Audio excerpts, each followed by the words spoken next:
ஓம் முருகா போற்றி, கந்தா போற்றி, கடம்பா போற்றி, கதிர்வேளா போற்றி, அறுவடை வீடு கொண்ட முருகப்பெருமானே போற்றி போற்றி. முருகா சரணம், முருகா சரணம் என்று நான் சொல்வதை கேட்பதற்கு முன் பதிவு செய்துவிட்டு நான் சொல்வதை கேள். உனக்கு ராஜயோகம்தான். இனி இந்த முருகனின் பாலாபிஷேகம் கோடியில் ஒருவருக்குத்தான் கிடைக்கும். ஆம் செல்லமே, இது முருகப்பெருமானின் உத்தரவு கூட. முருகனுக்கு அரோகரா என்று இந்த பாலாபிஷேகம் கோடியில் ஒருவருக்குத்தான் கிடைக்கும். என் செல்ல பிள்ளையே, உன் பிரச்சனைகளை நினைத்து உன் வாழ்நாள் முழுவதும் உள்ள நிம்மதியை இழந்து தவித்துக் கொண்டிருக்கிறாய். உன் மனதை ரணப்படுத்தி கொண்டு எரிச்சல் பட்டு வாழ்க்கையை ரொம்பவும் ரணமாக்கி வைத்துள்ளாய். முருகா, இதை எல்லாவற்றையும் எப்படி சரி செய்வது என்று தெரியாமல் இருண்ட காட்டுக்குள் நுழைந்தது போல் திக்கற்று இருக்கிறாய். நான் சொல்வது சரிதானே? அப்படி இருக்கும் பட்சத்தில்தான் இப்பொழுது வாழும் வாழ்க்கையே உனக்கு நரகமாக தெரிகிறது. நான் சொல்வதை கவனமாக கேள். உனக்கு ஒரு விஷயம் பிடிக்கவில்லை என்றால் அதை விட்டுவிடு. அதையே விரும்பாமல் ஏற்றுக்கொள்வது உனக்கு நீயே செய்து கொள்ளும் அநியாயம்தான். உனக்கு நீயே வேஷம் போடுகிறாய். உனக்கு அது நிம்மதி தராது. மற்றவர்களுக்கும் நிம்மதி இல்லாத சூழலை உருவாக்கிவிடும். அதை விட்டு நகன்று விடுவது சிறந்ததல்லவா? அமைதியாக போவது தவறில்லை. ஆனால் அந்த அமைதியை ஏற்க முடியாமல் சில பேர் இருப்பார்கள். காரணம், உன்னிடத்தில் பேசியவர்கள் எல்லாம் நல்லதொரு விதமாக பழகிவிட்டார்கள்.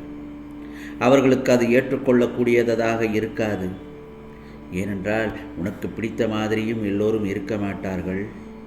ஆனால் அவர்கள் செய்யும் விஷயங்கள் வருத்தப்படுத்தி கொண்டே இருக்கும் என்றால் மனம் வருந்தாமல் அந்த இடத்திலிருந்து அமைதியாக விலகிவிடு. அவர்களுக்கு நீ விட்டு சென்றதாக தோன்றும். உண்மையான காரணத்தை அவர்களுக்கு நீ உணர்த்த வேண்டும் என்பதில் அவசியமே இல்லை. அவர்கள் உன்னை புரிந்தவர்களாக இருந்தால் கண்டிப்பாக அவர்களுக்கு அது தெரியும்.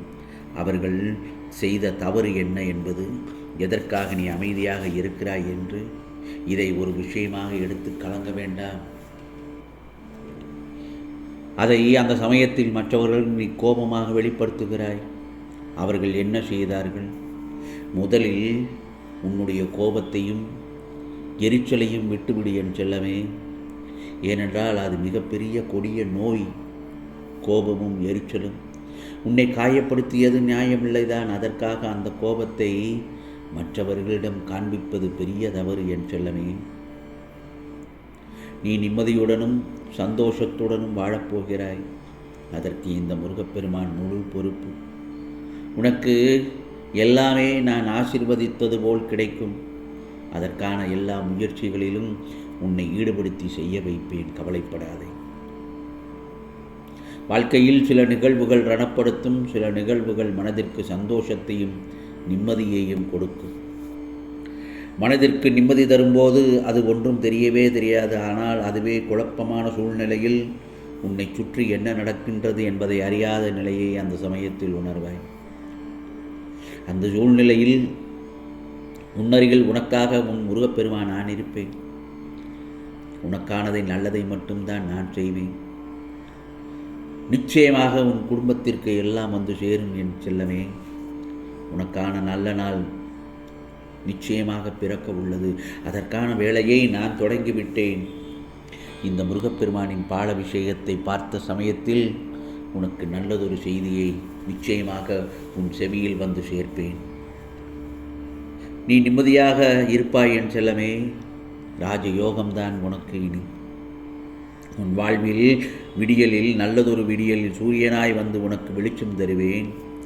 அது நல்லதோ கெட்டதோ எல்லாம் என் பாதங்களில் சமர்ப்பித்து விடு. எதுவும் நிரந்தரமில்லை என்பது நிச்சயமாக உனக்கு புரிய வைப்பேன்.